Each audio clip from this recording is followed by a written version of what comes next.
আমি তোর কাছে টাকা পাই না? হ্যাঁ, টাকাটা কবে দিবি বল না দোস্ত, আমার খুব দরকার। কি ব্যাপার? টপিক চেঞ্জ, নিশ্চয়ই কোনো কারণ আছে। দে তোর পকেটে হাত দে, তোর পকেটে টাকা আছে। আরে দোস্ত দে না টাকাটা, নেওয়ার সময় তো ঠিকই নিলি, আর দেওয়ার সময় শুকায় মুখটা কাঠ হয়ে গেছে। এই সীতা, তুই এখানে কি করছিস?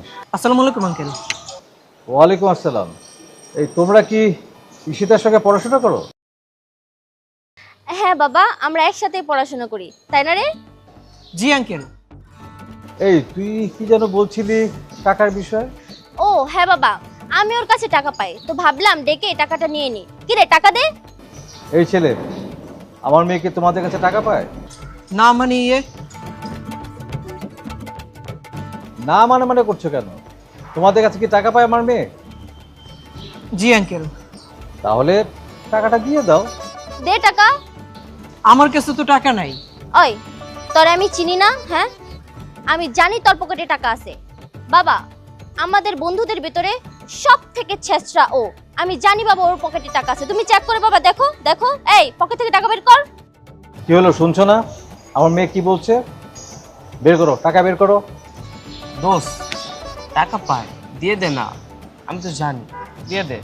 এই সীতা, ওদের কাছে কত টাকা পাস? টাকা তো পাই বাবা অনেক, আপাতত 500 দিলেই হবে, ওর তো আবার হাত খরচ লাগবে। আচ্ছা ঠিক আছে, তোমরা 500 টাকা দিয়ে সোজা চলে যাও। আর কোনোদিন টাকা পয়সা নিয়ে ছেঁচড়ামি করবি না।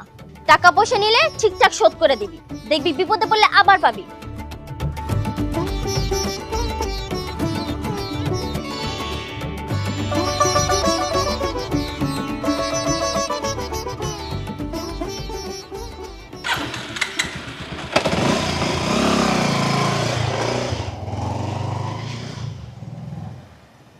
কি রে মা, তুই কি আসলে ওদের কাছে টাকা পাতি? বাবা তুমি কি যে বলো, আমি সত্যি ওর কাছে টাকা পাই। আর অন্য কিছু আবার কি, আমি তোমার ভালো মেয়ে না? আমি কি অন্য কিছু করতে পারি? ঠিক আছে, ভালো হলেই তো ভালো, কিন্তু দেখিস পরে কিন্তু আবার কোনো সমস্যা জানি না হয়।